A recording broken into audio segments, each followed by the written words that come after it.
So we are at the end of Beginner Series 100. That's part 109, how to build your individual trading success.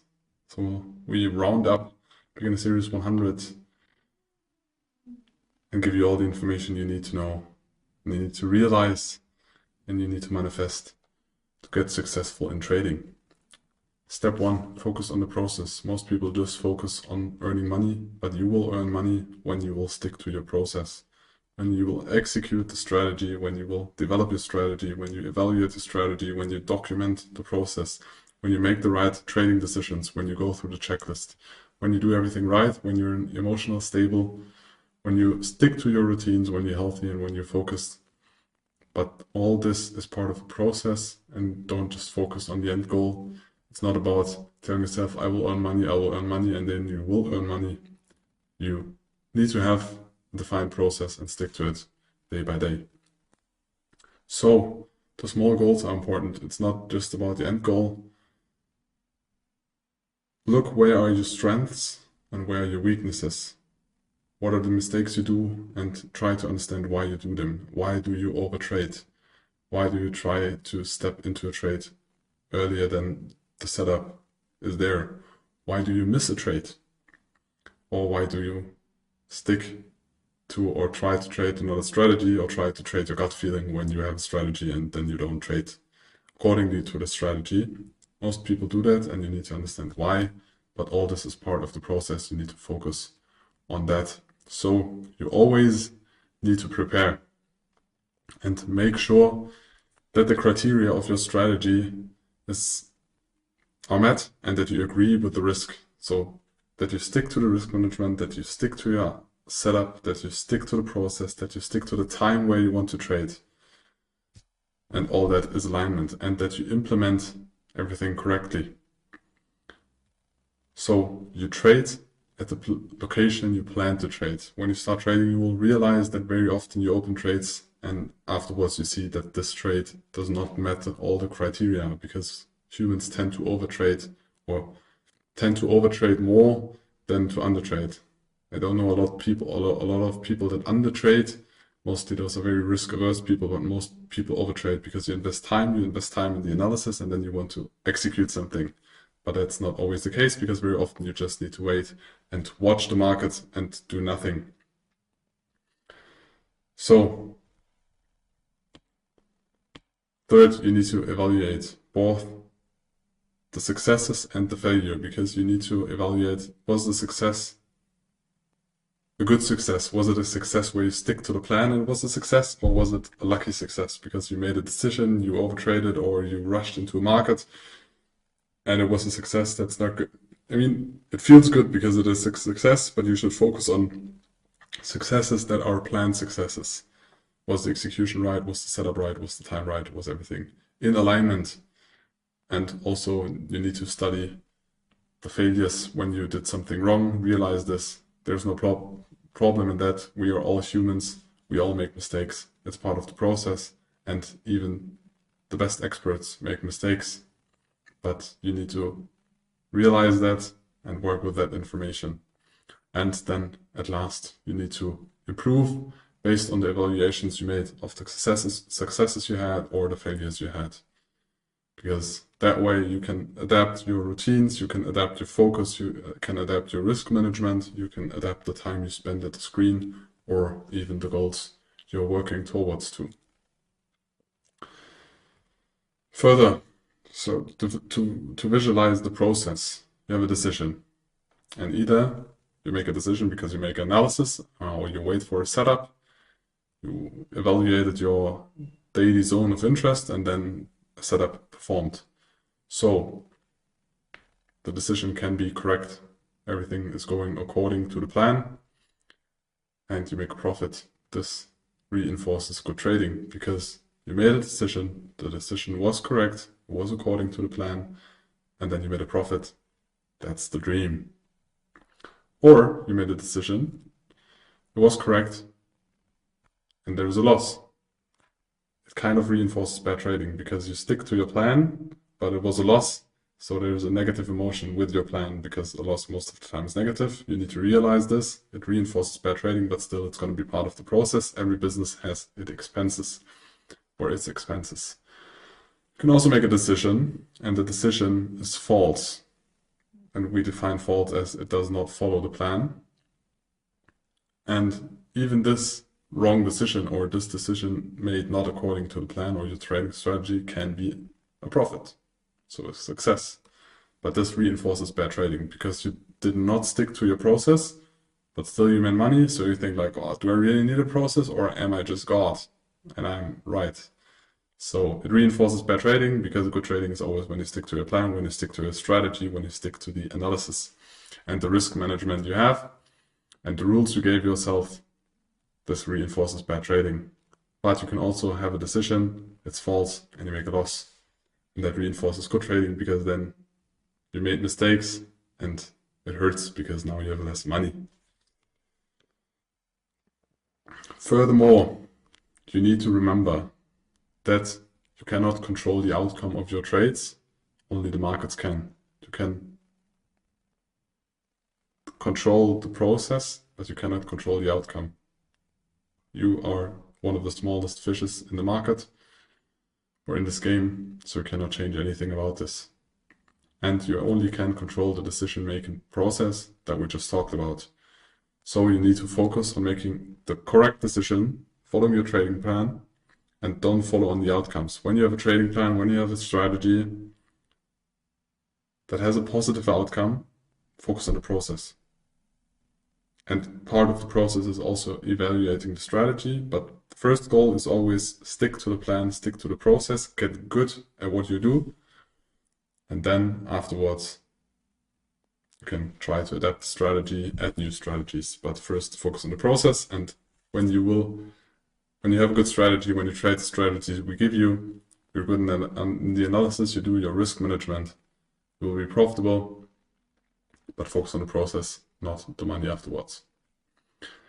Step 2 is you need to understand yourself. The better you understand how you react and why do you do mistakes, why are you overtrading, why are you missing trades, why was there a gain, why did you stick to the plan, why don't you stick to the plan. Maybe you're more like a freedom guy and you don't like rules, so even you don't like the rules you give yourself, then you need to adapt your trading style to this. If you're more a person that loves structure, that is very structured and organized, maybe you need a very detailed plan and you don't follow your plan because it's not detailed enough, or you need a real checklist and you need to go through the checklist with a physical tick every time. All this can be, but this needs to be adapted to your personality and the way you want to trade. What excites you? What motivates you? What frustrates you?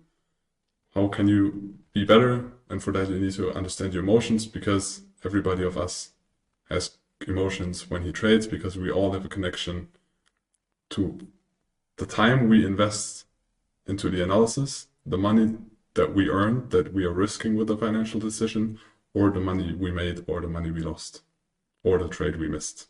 One of the hardest emotions. Emotions are inevitable, especially stress. You're going to realize it, but you need to view it and you need to work with that. You cannot just turn that off. At some point, maybe you can reduce the impact, but I think we are humans. We can never turn it off completely. And when you're about to enter a trade, your body realizes this as a sense of danger, because you risk money, you have made a decision, so he produces adrenaline.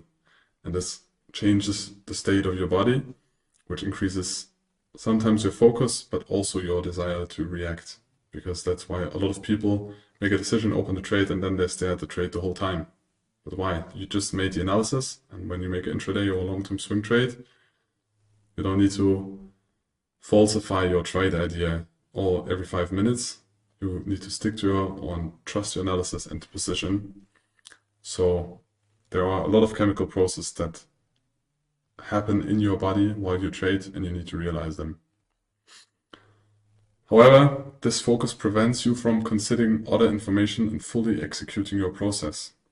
So you have emotional impacts, or you have emotions and hormones and desires and wishes and experience in the past, and all those will have an influence on your behavior. That's why when you are neutral and you're working on a plan, you're working on a strategy, and you define the process of your trading,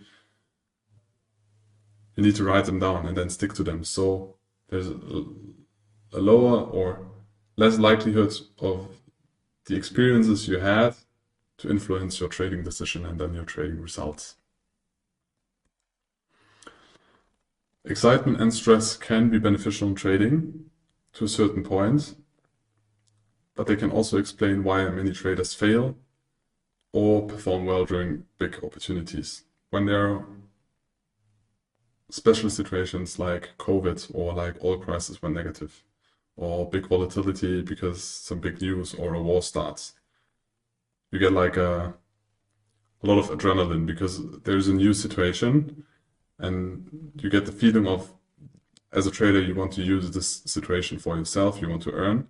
You have a new situation, so you have excitement. And this can be very positive, but it can also be very negative. For example, when there are just normal market conditions or basic average market conditions, and you open a trade and then you feel excitement for the profits, and then you extend your take profit because everything's going good and the last 3 trades have been good, and now it's the 4th, and the last 3 times the trade went way further than your take profit, and now you extend your profit because you feel the excitement and everything's good. In this case, it can be bad. So you need to document it and then realize in what direction do you tend to. Do you tend to overtrade because of greed? Do you tend to overreact in special situation because you feel like you're a more active person, and then there's a special situation, and then you want to act more and more because you want to use the situation, but maybe in the end it's not good because most special situations are new and it's difficult to build statistical edges around those because most of the situations are new situations. There was no COVID before in the stock market and with the same development status than we had 2020. So can be good, can be bad, document it, realize it, understand yourself. Why do you do the things you do? And the more you get used to realize and becoming aware of when you reach the optimal performance point, the more your ability to stay in the optimal zone increases. For example, I realized in the morning when I go to the gym, when I had a good night's sleep, my performance is the best. When I just sit at the desk and then trade the morning session, go for lunch, and sometimes when I have enough energy, also trade the American session. But for me, it wasn't good to trade in the evenings because there I was drained. I was not focused in the evening anymore because I very often also thought about, oh, I could now spend some time with friends or my girlfriend or go out, get some food. So you need to find out what time works for you, and also when do you have the full focus. I have the most focus, good night's sleep, no food in the morning, and then caffeine or coffee or tea, whatever you want to drink. That's for me. Then I can sit in front of the charts for hours and be fully focused without getting drained or drifting away with my mind. But that's different for everybody because everybody of us is working differently. Everybody of us has different experience, and that's why you need to adapt it for yourself. Most coaches out there create one product, one strategy, and then try to press everybody in there or in that exact same strategy. But for some people that works very, very well. Maybe people that have kind of the same experience or same personality, but for a lot of people that will not work. That's why we view this differently. Here we implemented an example to understand yourself or emotions that you most likely feel during a trade. First, when your entry is not reached and you miss a trade because of 1 or 2 ticks or $1 or whatever, depends on the asset you trade. That is one of the hardest emotions because you invested time, you analyzed, the analysis was right, and you just missed it, and it feels shit because you've been right, you invested time, work, and then God did not want us to get filled, or the broker did not want us to get filled because there was higher spread, whatever.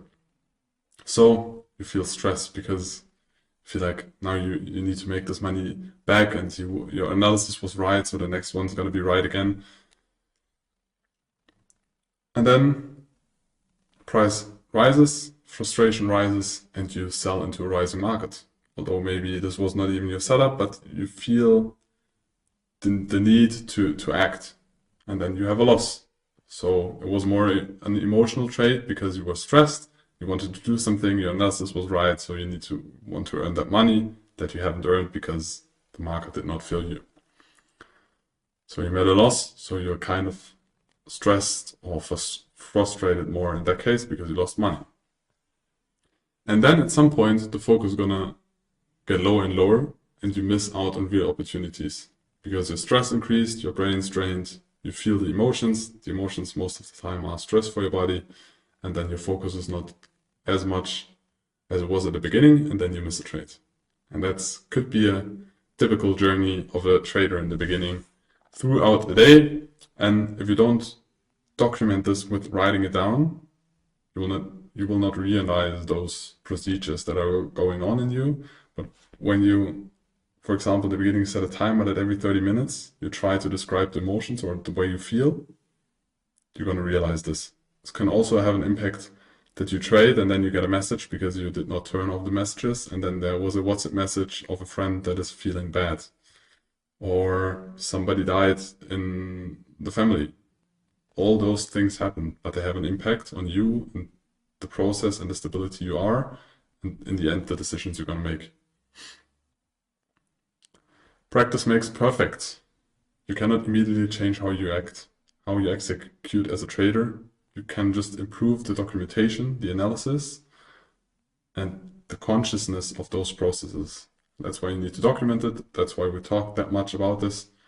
And then you need to document it, analyze it, get conscious about it, and then you can use it as a positive factor. When you realize, okay, you have a lot of greed, you can use this or utilize this as a positive one, but you need to practice it.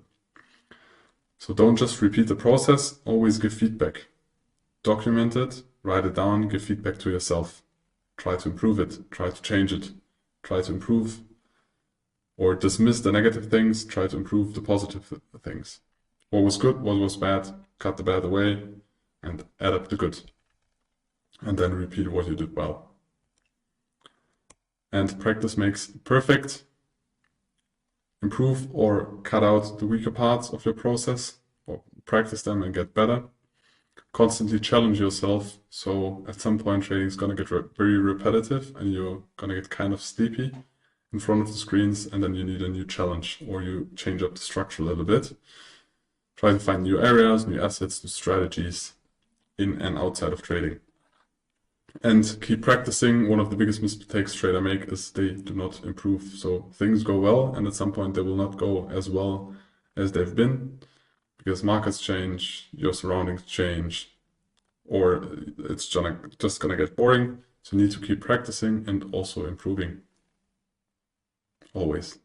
Mentally, physically, in the trading space, in the data analysis, all of that.